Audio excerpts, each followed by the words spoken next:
الحمد لله وكفى وسلام على عباده الذين اصطفى أما بعد أعوذ بالله من الشيطان الرجيم بسم الله الرحمن الرحيم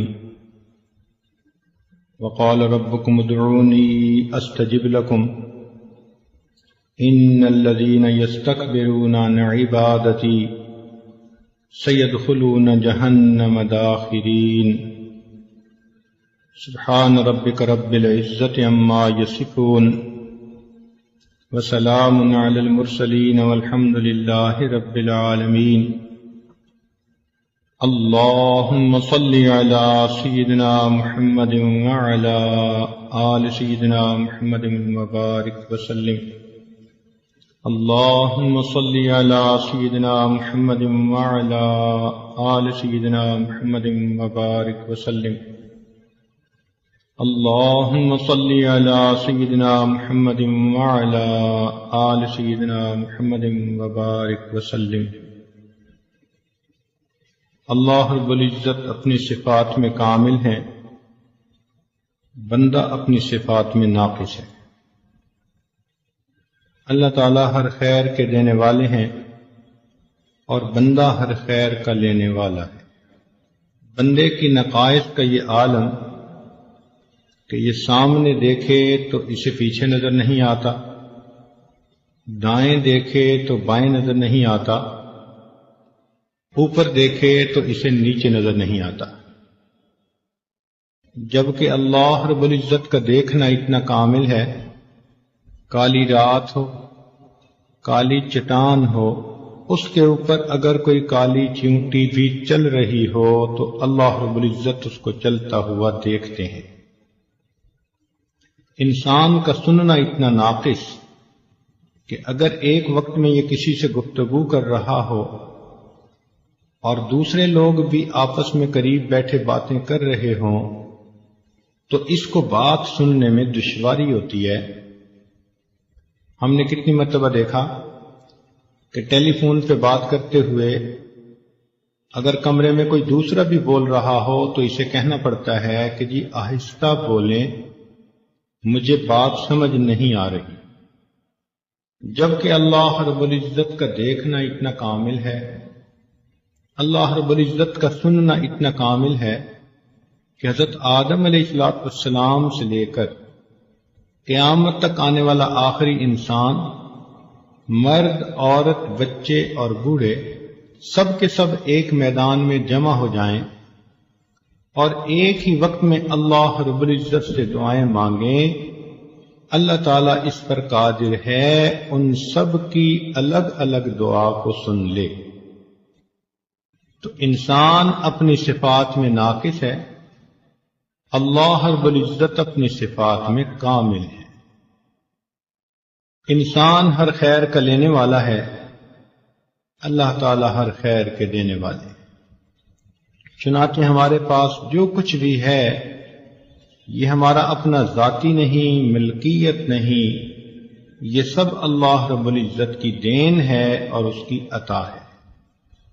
آپ ذرا غور فرمائیں، اگر اللہ تعالیٰ ہمیں صحت نہ دیتے ہم بیمار ہوتے، اگر اللہ تعالیٰ ہمیں مال نہ دیتے ہم بیکاری ہوتے، اگر اللہ تعالیٰ ہمیں بینائی نہ دیتے ہم اندھے ہوتے، گویائی نہ دیتے ہم گنگے ہوتے، سماعت نہ دیتے تو ہم بہرے ہوتے، ہاتھ پاؤں نہ دیتے تو لولے لنگڑے ہوتے، اگر اللہ تعالیٰ ہمیں کھانا نہ دیتے ہم بھوکے ہوتے، پانی نہ دیتے تو ہم پیاسے ہوتے، کپڑے نہ دیتے ہم ننگے ہوتے، اگر اللہ تعالیٰ گھر نہ دیتے بے گھر ہوتے، اولاد نہ دیتے لاولد ہوتے، اگر اللہ تعالیٰ ہمیں عزت نہ دیتے ہم دنیا میں ذلیل ہوتے، اگر اللہ تعالیٰ ہمیں عقل نہ دیتے تو ہم پاگل ہوتے۔ معلوم ہوا یہ جو عزتوں بھری زندگی ہم دنیا میں گزارتے پھر رہے ہیں یہ سب اللہ رب العزت کا کرم اور احسان ہی ہے۔ چنانچہ ہارون رشید ایک مرتبہ پیاسا تھا اور اس نے پانی مانگا تو لانے والے نے پانی کا پیالہ لا کر دیا ایک اللہ والے وہاں بیٹھے ہوئے تھے، انہوں نے کہا بادشاہ سلامت، پانی پینے سے پہلے ذرا میری بات سن لینا کہ اگر آپ کو پیاس لگی ہو اور پوری دنیا میں ایک پیالہ کے سوا کہیں پانی نہ ہو اور وہ پانی والا آپ سے قیمت مانگے تو آپ کتنی قیمت دے کر پانی کا پیالہ خرید لیں گے؟ بادشاہ نے کہا کہ میں اپنی آدھی سلطنت دے کر بھی وہ پانی خریدوں گا اور پیوں گا۔ اس نے کہا اچھا، اگر آپ نے وہ پانی پی لیا اور وہ پانی آپ کے جسم میں جا کر کہیں بلاک ہو گیا، یورینیشن نہیں ہو رہی اور آپ کو سخت تکلیف ہو رہی ہے، کیونکہ جن مریضوں کا پیشاب بند ہو جاتا ہے وہ تو زندگی اور موت کی کشمکش میں ہوتے ہیں، مچھلی کی طرح تڑپ رہے ہوتے ہیں۔ اگر آپ کی یہی حالت ہو اور پوری دنیا میں ایک طبیب ہے جس کے پاس دوا ہے جس سے وہ پیشاب آسانی سے خارج ہو سکتا ہے، تو آپ بتائیں کہ کتنے پیسے دے کر وہ دوائی خریدیں گے؟ بادشاہ نے کہا کہ اپنی آدھی سلطنت دے کر بھی وہ دوائی خریدوں گا۔ اس نے کہا بادشاہ سلامت، معلوم ہوا کہ آپ کی پوری حکومت ایک پانی کا پیالہ خریدنے اور جسم سے اس کو گزار کر نکال دینے کے برابر ہے، اور آپ سوچیں آپ نے زندگی میں کتنے پیالے پانی پیا، کیسے کیسے مشروبات پیے، اللہ تعالیٰ کی کن کن نعمتوں کو استعمال کیا۔ آپ کیسے سوچ سکتے ہیں کہ آپ اللہ تعالیٰ کی نعمتوں کا شکر ادا کر سکتے ہیں؟ تو واقعی بات ایسی ہے، ہم تو اپنے سر سے لے کے پاؤں تک اللہ تعالیٰ کی نعمتوں میں ڈوبے ہوئے ہیں، بلکہ ہمیں ان نعمتوں کا استحضار بھی نہیں ہے کہ وہ نعمتیں کون کون سی ہیں۔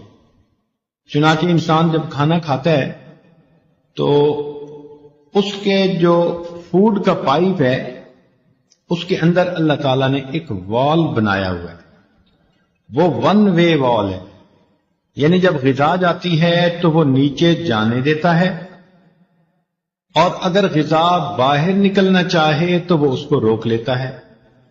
اس لیے ابھی ایک بندے نے کھانا کھایا اور ابھی وہ سر کے بل کھڑا ہو جائے تو اس کے منہ سے غذا واپس نہیں آتی، وہ وال اسے روک لیتا ہے۔ ہمیں احساس ہی نہیں کہ یہ اللہ تعالیٰ کی کتنی بڑی نعمت ہے۔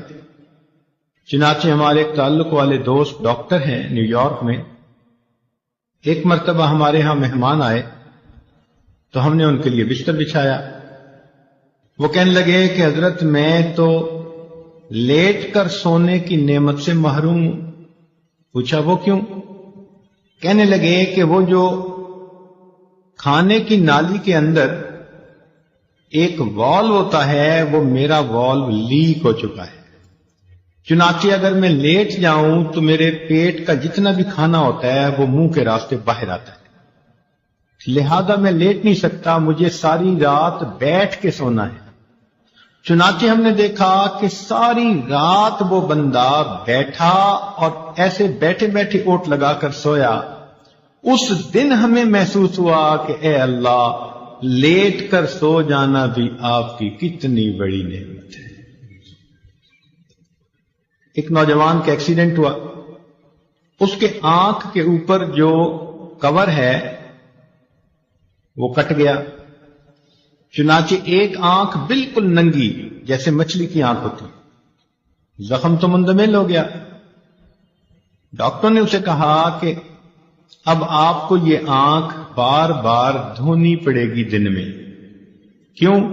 کہ ہوا کے اندر جو پولیوشن ہوتی ہے اس کی وجہ سے ڈسٹ کی ایک لیئر اس کے اوپر تھوڑی تھوڑی دیر بعد جمے گی، تو آپ کو اسے دھونا پڑے گا۔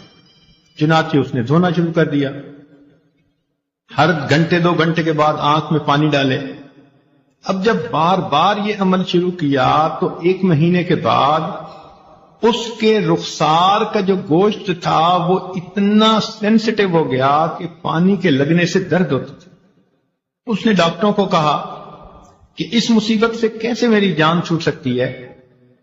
انہوں نے کہا کہ دیکھیں، اللہ تعالیٰ نے ایک نظام بنایا ہے کہ ہر انسان کی پلکوں کے نیچے ایک پانی کا سسٹم ہے، وہ آٹومیٹک تھوڑی تھوڑی دیر بعد پانی ریلیز کرتا ہے، اور انسان پلک چھپکتا ہے تو اس کی آنکھوں کی سکرین اس سے صاف ہوتی رہتی ہے۔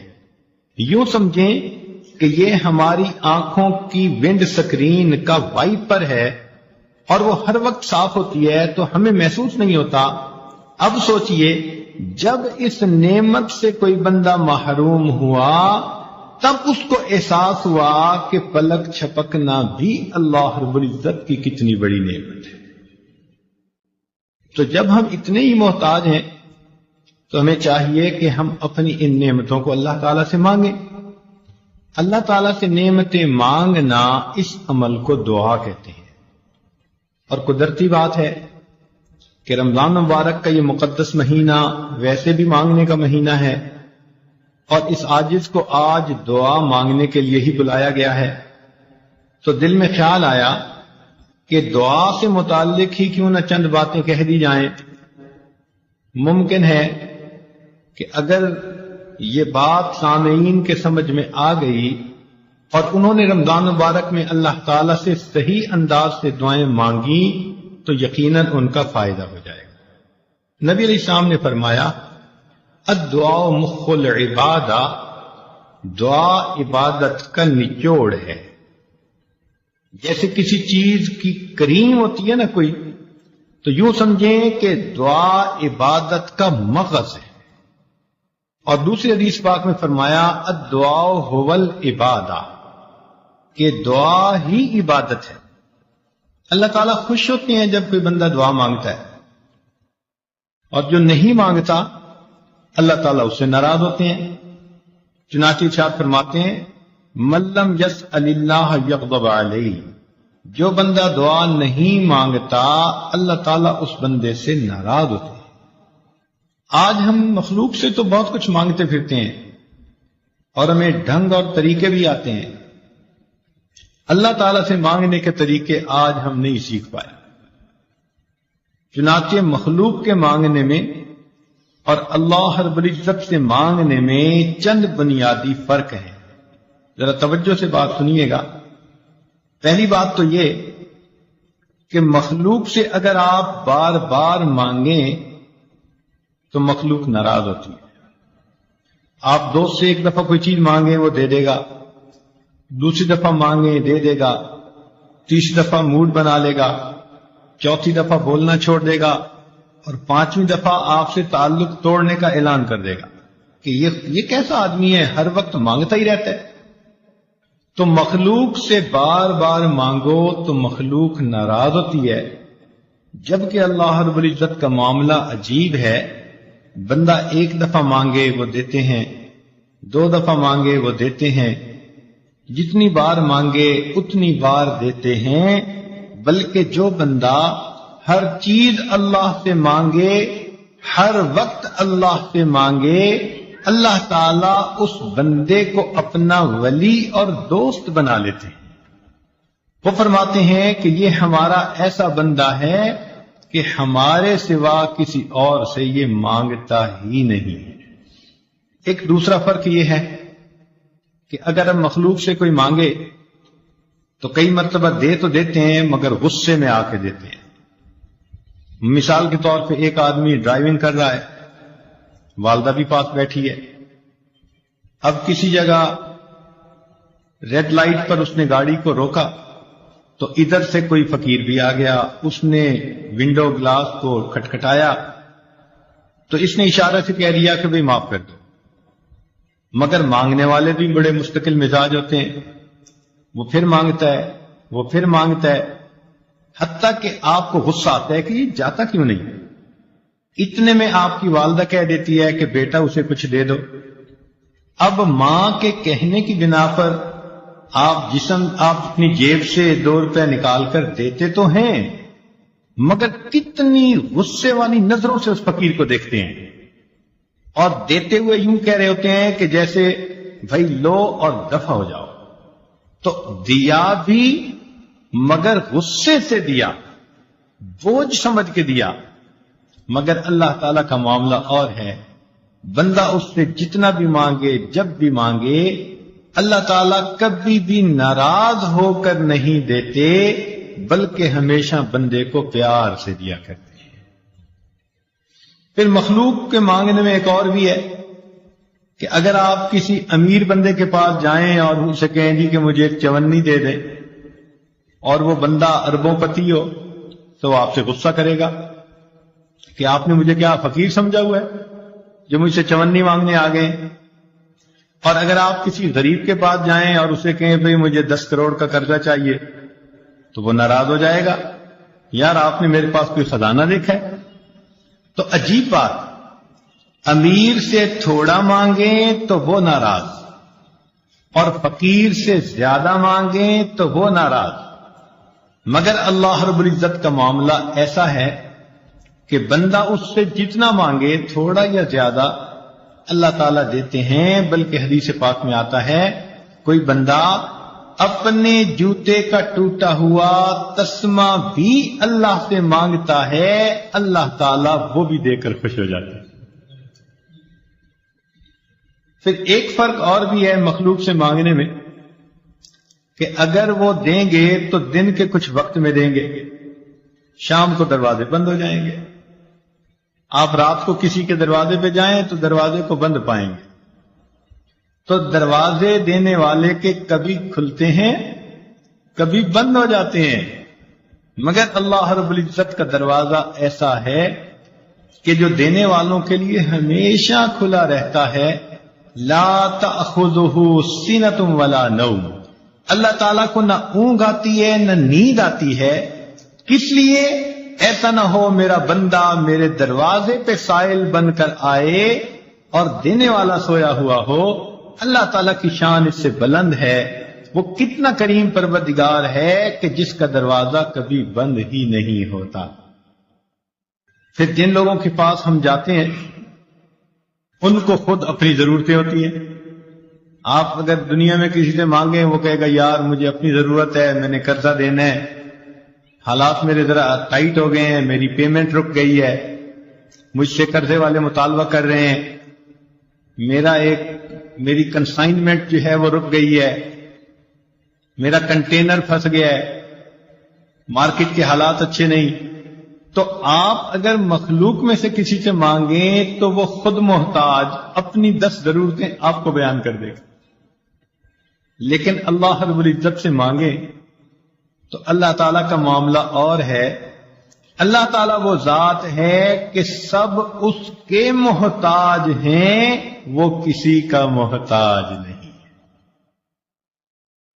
پھر مخلوق سے مانگنے میں اور اللہ تعالیٰ سے مانگنے میں ایک فرق اور بھی ہے کہ اگر دنیا میں کوئی بندہ ذرا ذی حیثیت بنتا ہے نا، تو اس کی کوشش ہوتی ہے کہ اپنوں کو نوازے۔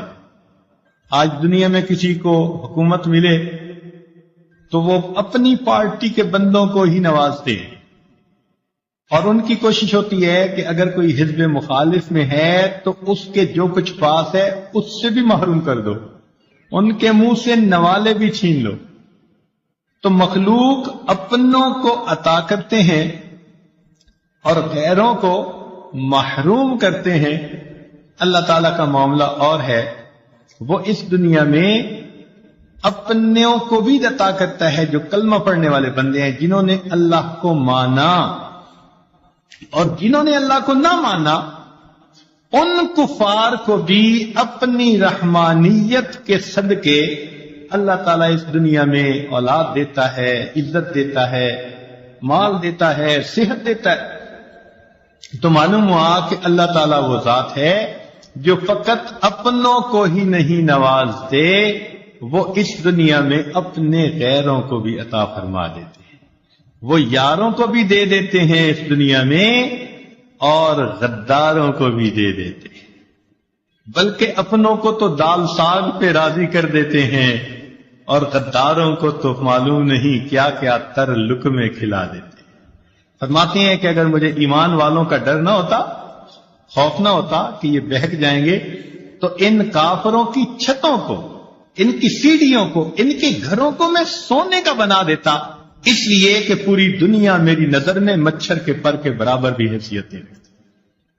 پھر مخلوق سے مانگنے میں اور خالق سے مانگنے میں ایک اور فرق بھی ہے کہ جس سے آپ کو مانگنا ہے پہلے آپ کو اس سے تعلق بنانا پڑے گا، تحفے تحائف لے کے جانے پڑیں گے۔ تو دنیا میں کسی کے پاس جاؤ تو پوچھیں گے کیا لائے ہو، کیا گفٹ لائے، افسر صاحب کے لیے کیا کچھ لائے۔ تو دنیا میں کسی کے پاس جاؤ تو جواب ملے گا کہ کیا لائے ہو، جبکہ اللہ رب العزت وہ ذات ہے کہ جب بھی اس کے دروازے پہ بندہ جائے وہ ہمیشہ بندے سے یہ پوچھتا ہے میرے بندے تم میرے دروازے پر کیا لینے کے لیے آئے ہو۔ مخلوق کے بارے میں دیکھا کہ اگر وہ کسی پہ کچھ احسان کریں بھی اور انہیں اڑتی ہوئی خبر ملے کہ فلاں بندہ تو میرے بارے میں الٹی بات کر رہا تھا، تو وہ شک کی بنا پر بھی اپنے ان احسانات کو تعاون کو روک دیتے ہیں۔ حقیقت نہیں تھی بات، ایسے ہی کسی نے بات کر دی، کیونکہ یہ اس کو دے رہے ہیں، احسان کر رہے ہیں، تو شک کی بنا پر اس بندے کو محروم کر دیں گے۔ اور اللہ تعالیٰ کیا ذات ہے، سبحان اللہ، کہ اس کے بندے اگر بتقاضائے بشریت گناہ بھی کر بیٹھتے ہیں، حکم خدا کو توڑ بھی بیٹھتے ہیں اپنی جہالت کی بنا پر، اللہ تعالیٰ اپنی نعمتوں سے محروم پھر بھی نہیں کرتا۔ کبیرہ گناہ کر کے آتے ہیں اور گھر میں آ کے پلنگ پر میٹھی نیند سو جاتا، اللہ تعالیٰ ان کو نیند سے محروم تو نہیں کر دیتا۔ یہ تو نہیں کہ تم نے نماز قضا کی تو تمہارا کھانا ہضم نہیں ہوگا۔ اللہ تعالیٰ کتنی جو ہے وہ شفیق ذات ہے، رحیم ذات ہے کہ جو اپنے بندوں پر ان کے گناہوں کے باوجود بھی فوراً اپنی نعمتوں کے دروازے بند نہیں کرتا بلکہ ان کو مہلت عطا فرما دیتا ہے۔ تو اس سے معلوم ہوتا ہے کہ اگر بندے نے لینا بھی ہو تو مخلوق سے مانگنے کی بجائے اپنے پروردگار سے مانگے، مگر یہ مانگنا بھی ایک عمل ہے جو سیکھنا پڑتا ہے۔ آپ نے دیکھا ہوگا کورس کے اندر اپلیکیشن دینی ہو نا تو ہر بندہ تو وہ فارم بھر ہی نہیں سکتا، تو لوگ بیٹھے ہوتے ہیں جو کہتے ہیں جی آئیں ہم آپ کو فارم بھرنا سکھا دیتے ہیں۔ آپ نے پاسپورٹ کے لیے اپلائی کرنا ہے تو درخواست میں کتنی ٹیکنیکل پوائنٹس باتیں ہوتی ہیں، تو بندہ ضرور ہیلپ مانگتا ہے کسی سے کہ بھئی میں ایسا نہ ہو کہ کہیں غلط انفارمیشن پہ دے بیٹھوں۔ عمرہ حج کا ویزا ہو تو کسی نہ کسی جاننے والے سے پوچھتا ہے کہ بھئی میں نے اپلیکیشن کیسے بھرنی ہے۔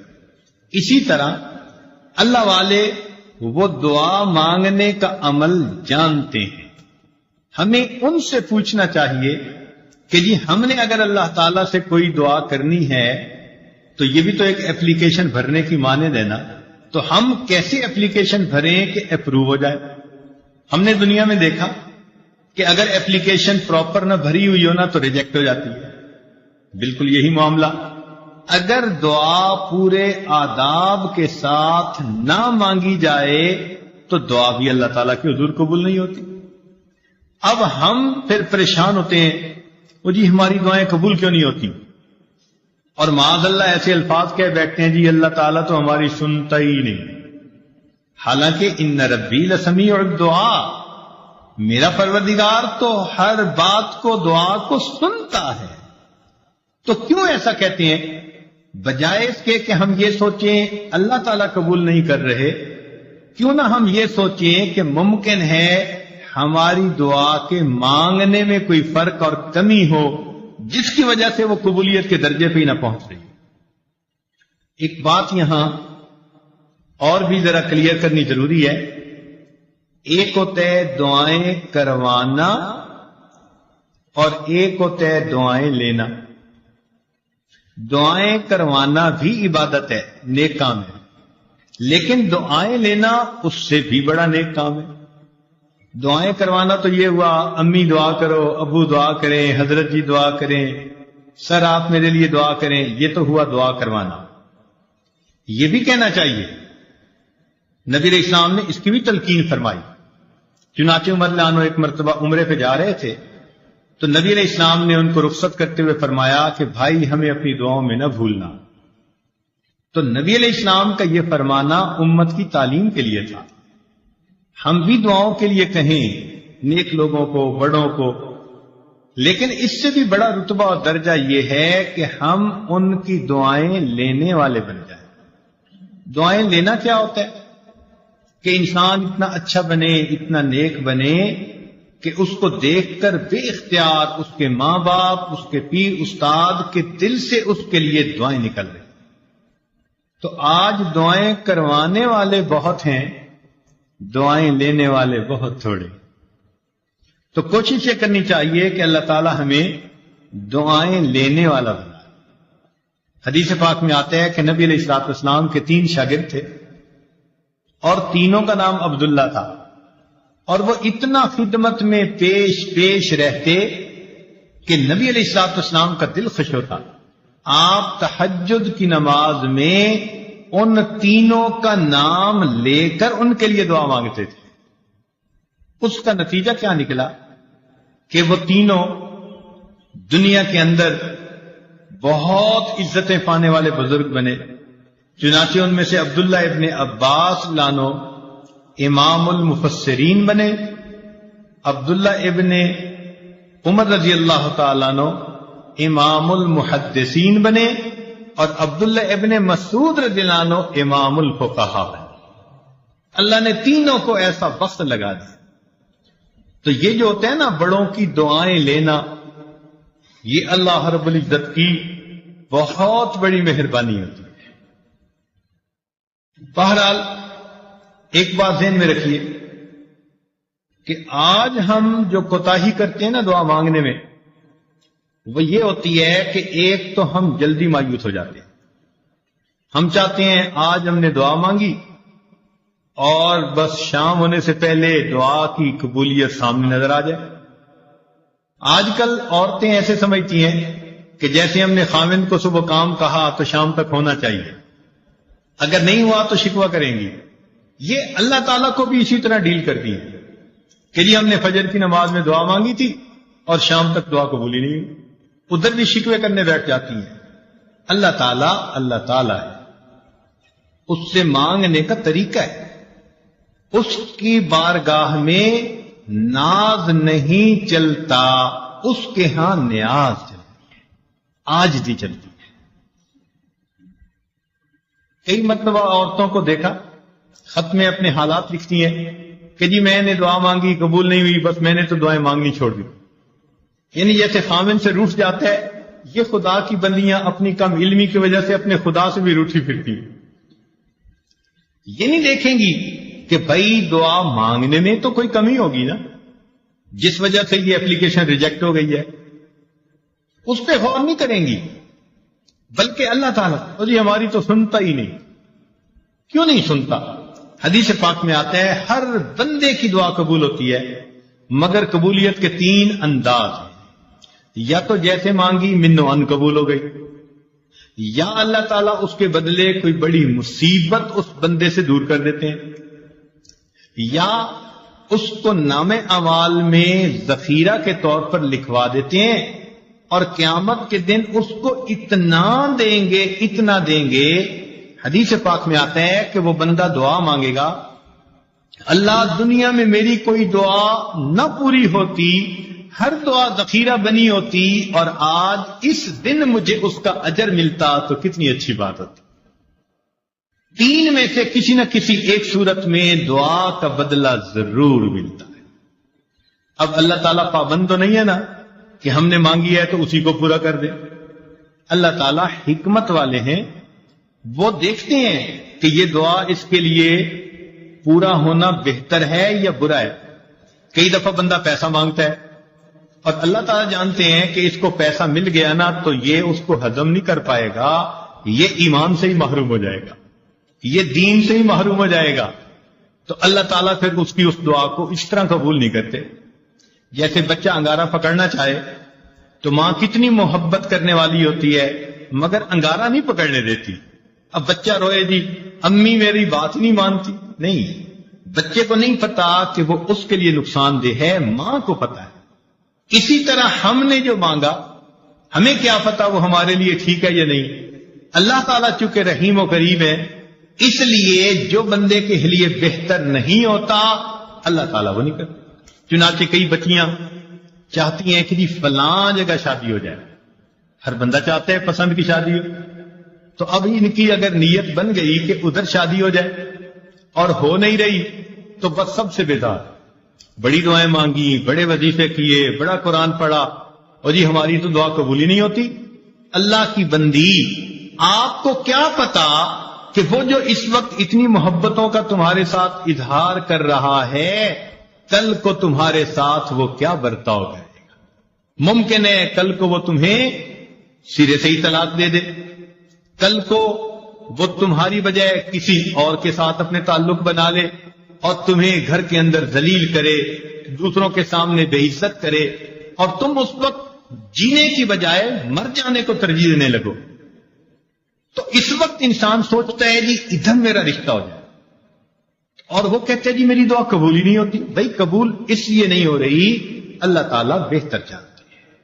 تو اس لیے دعا جب بھی مانگی جاتی ہے اگر بندے کے حق میں بہتر ہو تو اللہ تعالیٰ اسی طرح پورا کر دیتے ہیں، بہتر نہ ہو تو اللہ تعالیٰ پورا نہیں کرتے. مثال کے طور پہ ایک بندے نے کہا اللہ مجھے امیر بنا دے، غنی بنا دے.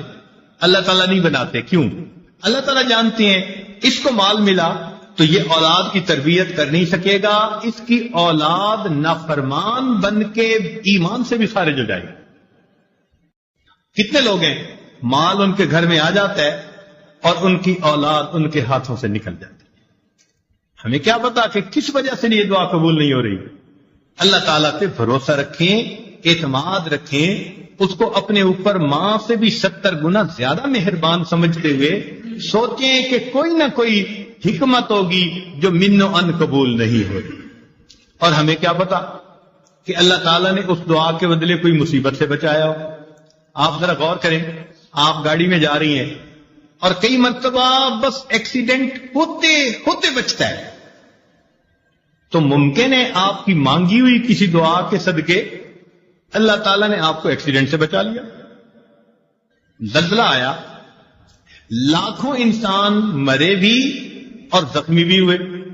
ہمیں جو اللہ نے اس زلزلے میں بچا لیا کیا پتا کسی وقت کی مانگی ہوئی کوئی دعا ہو. تو یوں کہہ دینا جی ہم نے مانگی ہے دعا قبول نہیں ہوتی، یہ جلد بازی اللہ تعالیٰ کے بارگاہ میں ظاہر کرنا مناسب نہیں. دعا مانگنی چاہیے، مانگتے رہنا چاہیے. آپ نے دیکھا ہوگا کہ بچہ کوئی چیز مانگتا ہے تو ماں شروع میں منع کر دیتی ہے، نہیں دینی ہے. پھر مانگتا ہے، پھر وہ کہتی ہے نہیں دینی، جھڑکی بھی دے دیتی ہے. لیکن جب بچہ مانگتا رہتا ہے، اس چھوٹے سے بچے کو بھی پتا ہے کہ میں مانگتا رہوں گا نا تو امی دے دے گی. چنانچہ تھوڑی دیر کے بعد جب وہ روتا دھوتا ہے ماں کے سامنے، ماں چیز بھی لے کے دے دیتی ہے اور اٹھا کے سینے سے بھی لگا لیتی ہے. تو اسی طرح دعا مانگنی ہو تو ہم نان سٹاپ بغیر تھکے اللہ سے مانگتے رہے. ہمارا کام ہے مانگنا. مانگنے کے بعد ہم محروم نہیں رہیں گے، کسی نہ کسی صورت اس کا ریٹرن ہمیں ملے گا. یا تو وہ دعا ویسے قبول یا اس کے بدلے کوئی بیماری جو ہے نا وہ دور کر دی جائے گی. کیا پتا کہ آپ دعا مانگتی رہیں اور اللہ تعالیٰ نے اس دعا کے بدلے کوئی سکن ڈیزیز ایسی تھی جس سے آپ کو بچا لیا. ورنہ اگر سکن ڈیزیز ہو جاتی اور چہرے پہ داغ دھبے پڑ جاتے تو اتنی محبت کرنے والے خاوند صاحب کے بھی رخ بدلے ہوئے ہوتے. اللہ نے آپ کی صحت کو سلامت رکھا، کوئی ایسی بیماری نہیں لگائی، گھر میں الفتوں محبتوں کی زندگی گزارتی پھر رہی ہیں. پتہ نہیں ہے کس کس دعا کا نتیجہ ہے جو اللہ نے آپ کو یہ عزتیں دی ہیں. تو اس لیے دعا مانگنے میں فوراً توقع رکھنا کہ جی ابھی قبول ہو جائے، یہ بندگی کے آداب کے خلاف. جلدی مایوس نہیں ہونا چاہیے. اور پھر ایک بات اس میں اور بھی سمجھ لیں کہ کچھ لوگ دعائیں مانگتے ہیں اور کچھ لوگ دعائیں پڑھتے ہیں.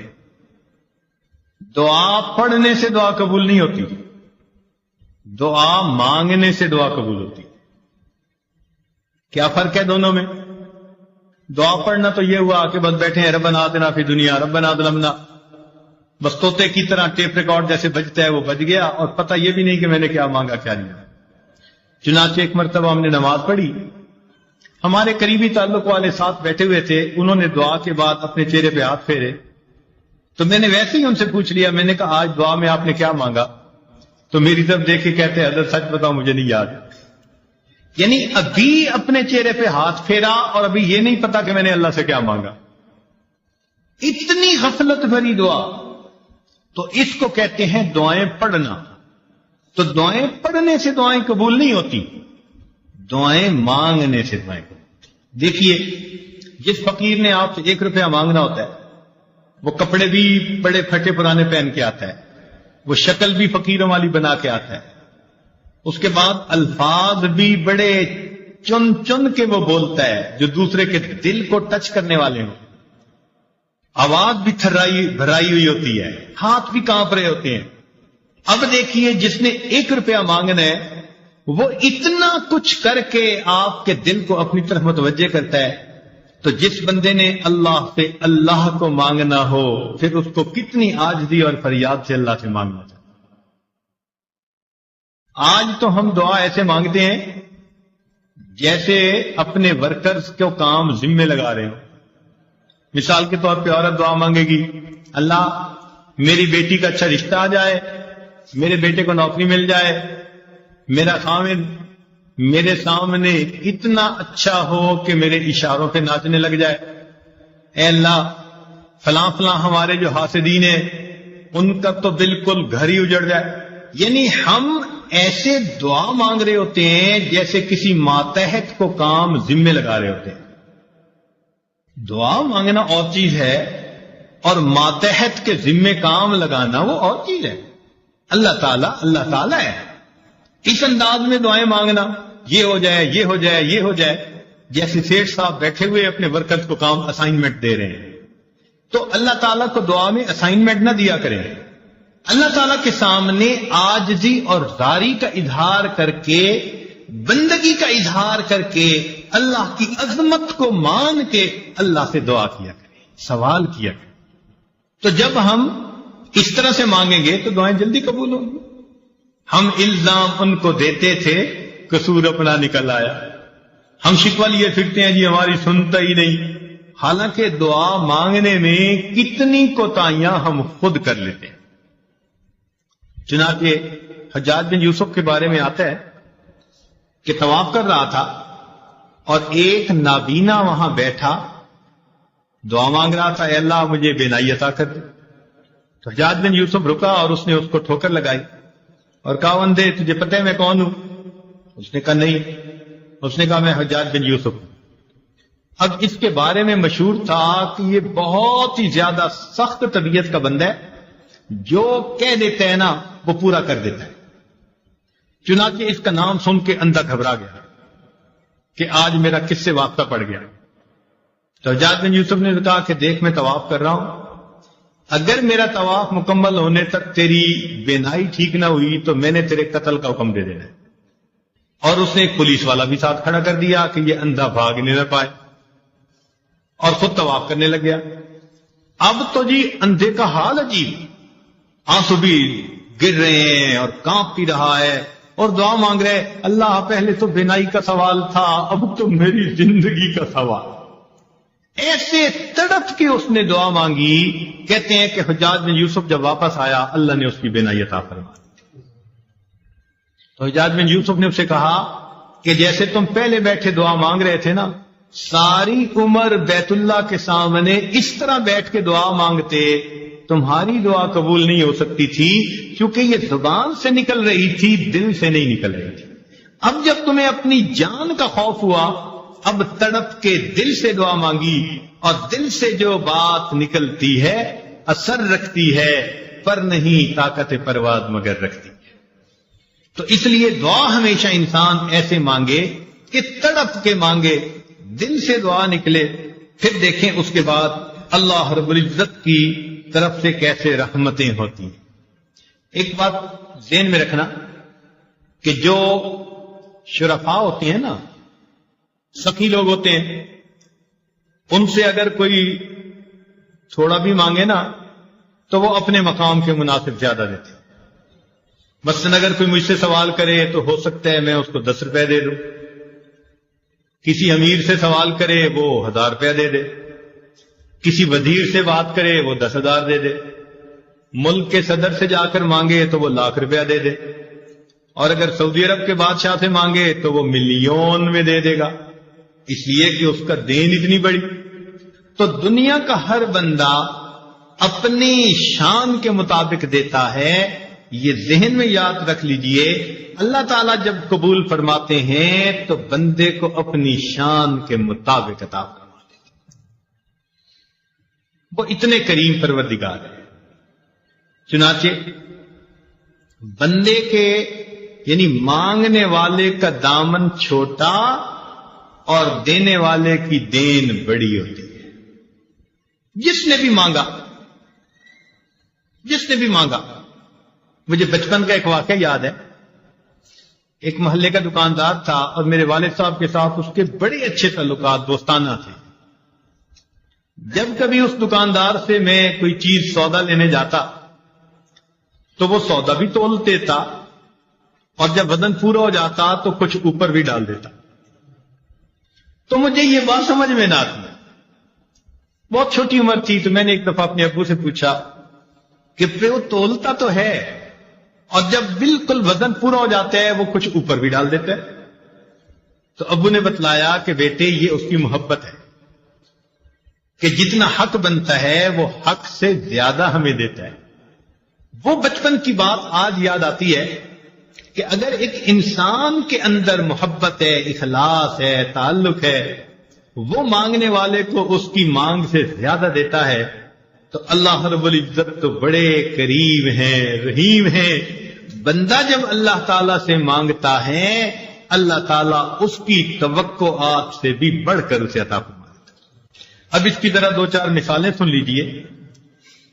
حضرت ابراہیم علیہ السلام اپنی بیوی سیدہ ہاجرہ رضی اللہ تعالیٰ عنہ اور اپنے بیٹے اسماعیل علیہ السلام کو ملک شام سے لے آئے اور انہوں نے مکہ مکرمہ میں آ کر آباد کیا۔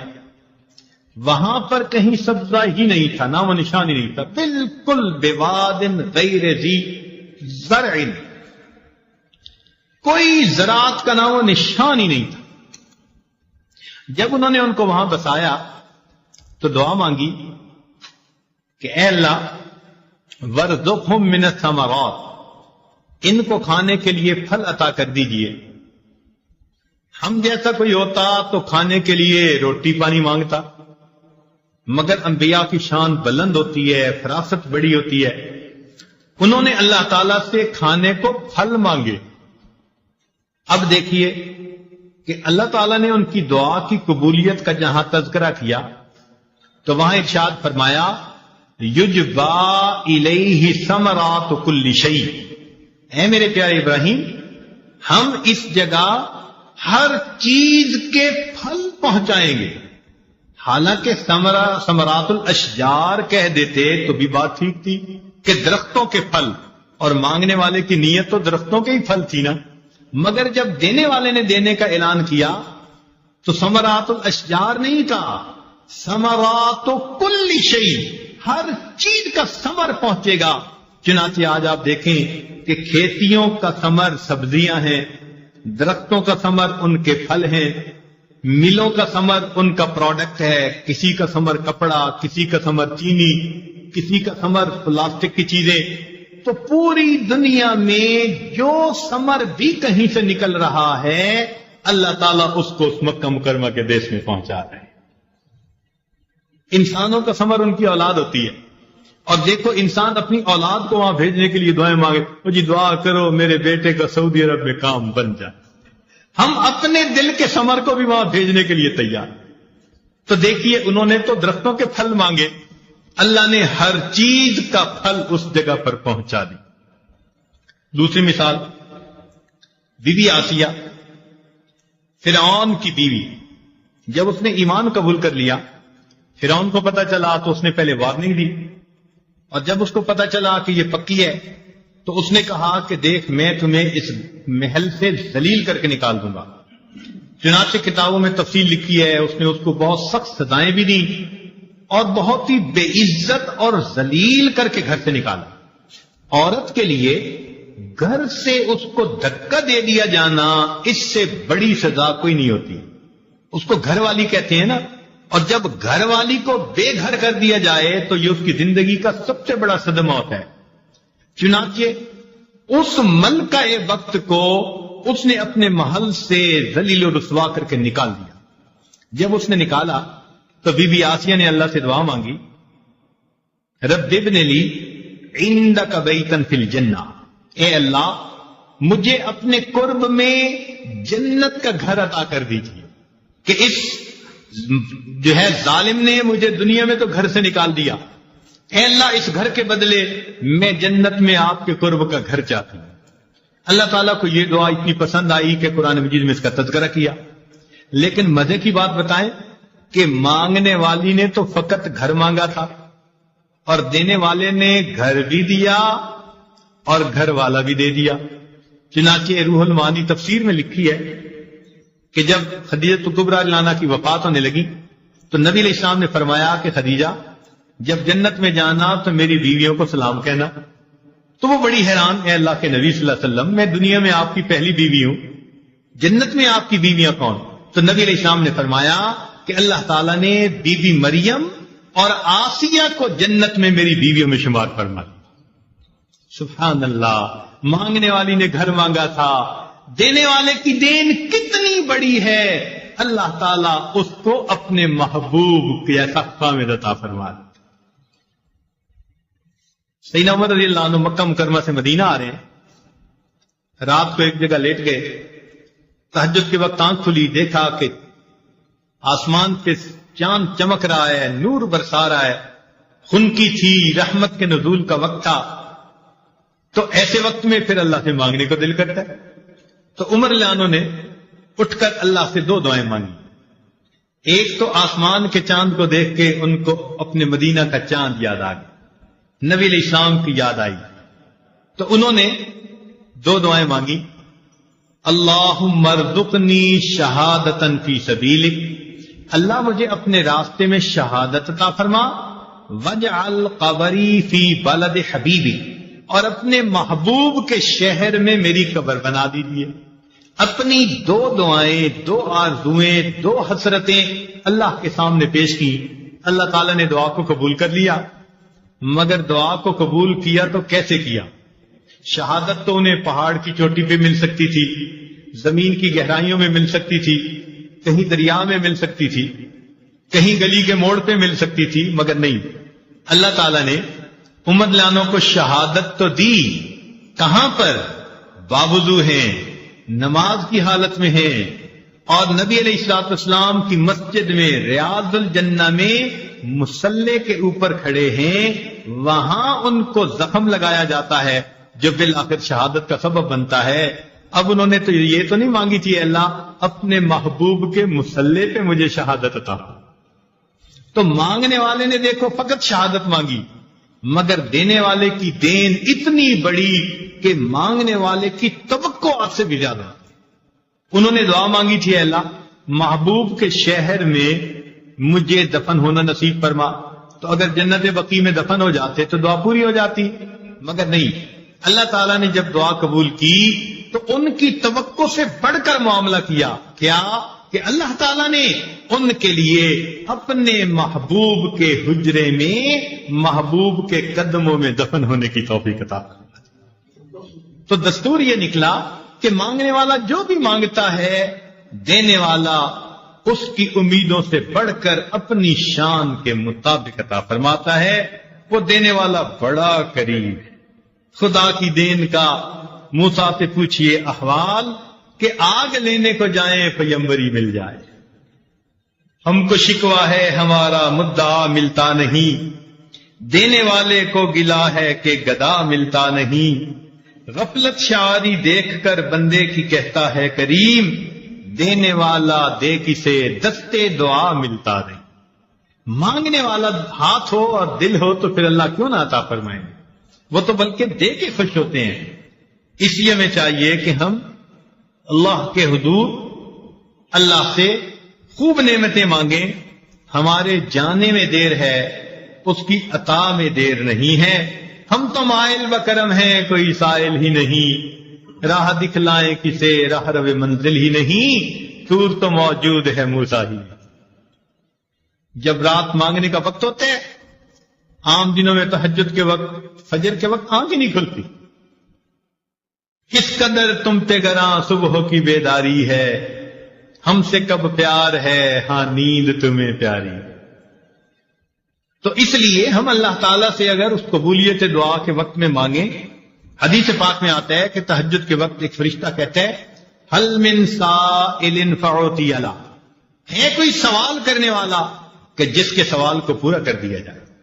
تو جب اللہ تعالیٰ کی طرف سے اعلان ہو رہا ہے کہ مانگنے والوں مانگو، ہم اس وقت میٹھی نیند سوئے ہوئے، گھوڑے بیچ کے سوئے ہوئے، پتہ ہی نہیں ہوتا کہ بھئی ہم نے تہجد بھی پڑھنی ہے، فجر کی نماز بھی پڑھنی ہے. کئی لوگوں کے لیے تو رمضان المبارک میں سحری میں اٹھنا مشکل. عورتیں کہتی ہیں جی بس رات کھا لیں گے، صبح اٹھا نہیں جاتا. اب بتائیے یہ ہمارا حال ہے. تو رمضان کے کچھ دن باقی رہ گئے، ان میں ہم اللہ تعالیٰ سے مانگیں. دیکھیے کتابوں میں لکھا ہے کہ ایک بوڑھا جس کی عمر 90 سال، بیوی بھی فوت ہو گئی، اولاد بھی نہیں تھی، بھائی بہن بھی چلے گئے، ماں باپ بھی چلے گئے، پوری دنیا میں وہ تنے تنہا ہے. کسی پڑوسی نے اس کی روٹی ذمہ لے لی تھی اور انہوں نے اپنی بیٹھک میں اس کو رکھ لیا تھا، لیکن اس کی کھانسی کے بدلے، بلغم کے بدلے ان کے دل خراب ہوئے تو انہوں نے اس کو بھی جواب دے دیا. اب جب انہوں نے بھی اپنے گھر سے دھکا دے دیا، یہ بے سہارا بوڑھا، پوری دنیا میں اس کا کوئی نہیں. اب اگر اس کا دل ٹوٹا تو یہ سوچتا ہے کہ میں کہاں جاؤں. تو خیال آتا ہے کہ کیوں نہ میں اپنے رب سے جا کے دعا مانگوں. تو یہ بوڑھا ہانپتا ہوا، کانپتا ہوا، لاٹھی پکڑے، جھکی ہوئی کمر ہے، آنکھوں پہ اینک لگی ہوئی ہے، منہ میں دانت نہیں، پیٹ میں آنت نہیں، طاقت نہیں. اب اس وقت اگر یہ اللہ کے گھر کی طرف آہستہ آہستہ چل رہا ہے تو اللہ رب العزت اس باغی بوڑھے سے یہ نہیں پوچھتے تو نے اپنی جوانی کہاں ضائع کی، تیرا جمال کہاں گیا، تیرا مال کہاں گیا، اب تجھے میرا در یاد آیا. اللہ تعالیٰ اس باغی بوڑھے سے بھی شکوے نہیں فرماتے. اگر وہ اپنی موت سے پہلے زندگی میں اللہ کے در پر چل کر آتا ہے، اللہ تعالیٰ فرماتے ہیں کہ اگر وہ 1 بالش چلتا ہے میری رحمت 2 بالش چلتی ہے.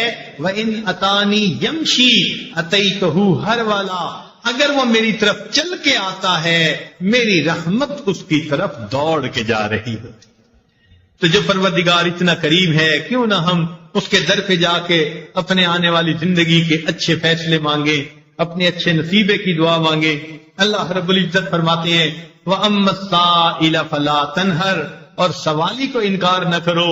اب سوچنے کی بات ہے، جب ہم جیسے کمزوروں کو اللہ حکم دیتے ہیں کہ تم سوالی کو جھڑکی نہ دو، روکو نہیں، تم سوالی کو انکار نہ کرو، تو اگر کوئی بندہ اس پروردگار کے در پر سوالی بن کر کھڑا ہوگا اور بیٹھے گا، اللہ تعالیٰ اپنے اس بندے کو کیسے انکار فرمائیں گے.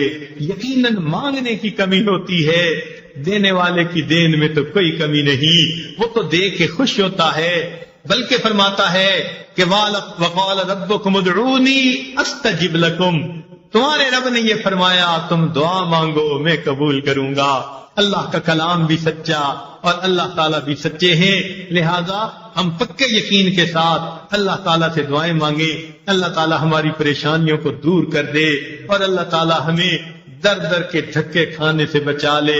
میرے دوستوں اور میری عزیز بہنوں، آج اس وقت امت مسلمہ اتنی پریشان ہے کہ یوں لگتا ہے کہ تسبیح ٹوٹی، اور جس طرح دانے اوپر سے گرتے ہیں اس طرح امت مسلمہ پر پریشانیاں آ رہی ہیں، گر رہی ہیں. ہر طرف ذلت ہے، ہر طرف پریشانی ہے. اے خاصہ خاصان رسول، وقت دعا ہے، امت پہ تیری آ کے عجب وقت پڑا ہے.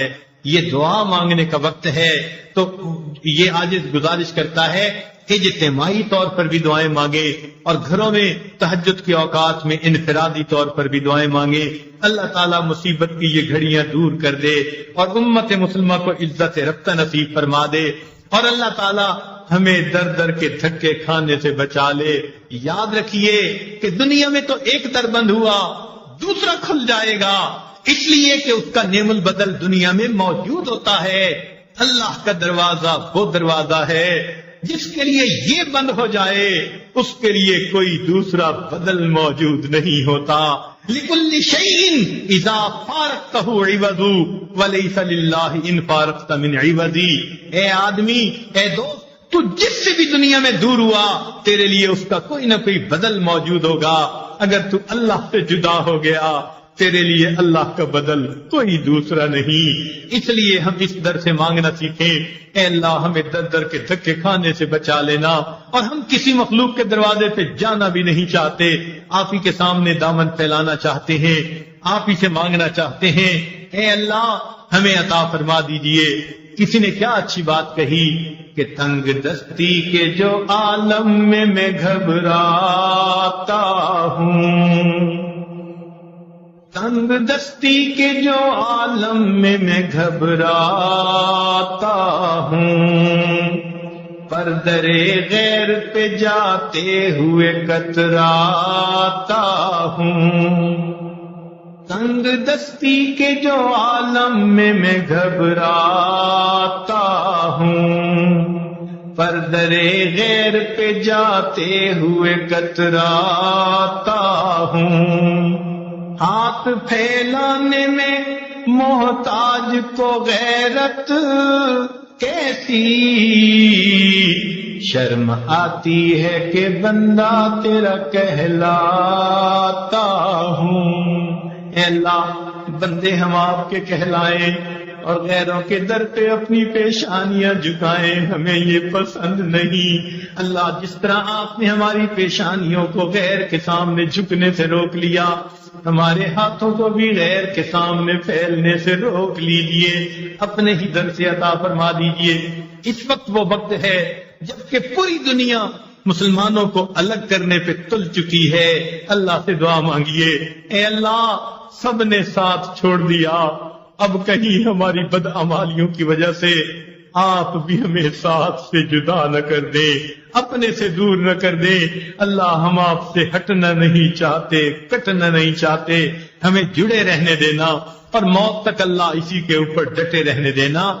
دعا ہے اللہ تعالیٰ اس بچے کو جس نے قرآن مجید حفظ کیا، قرآن مجید کا قاری اور حافظ بنا، اللہ اسے عالم قرآن بنائے، اللہ اسے عامل قرآن بنائے، ناشر قرآن بنائے، داعی قرآن بنائے، اللہ تعالیٰ اس کو عاشق قرآن بنائے، ماں باپ کی آنکھوں کی ٹھنڈک بنائے، اور ہم عاجز مسکین جو اس اچھی خوشی کے موقع پر یہاں حاضر ہو گئے، اللہ تعالیٰ ہماری حاضری کو قبول فرمائے۔ وآخر دعوانا ان الحمد للہ رب العالمین۔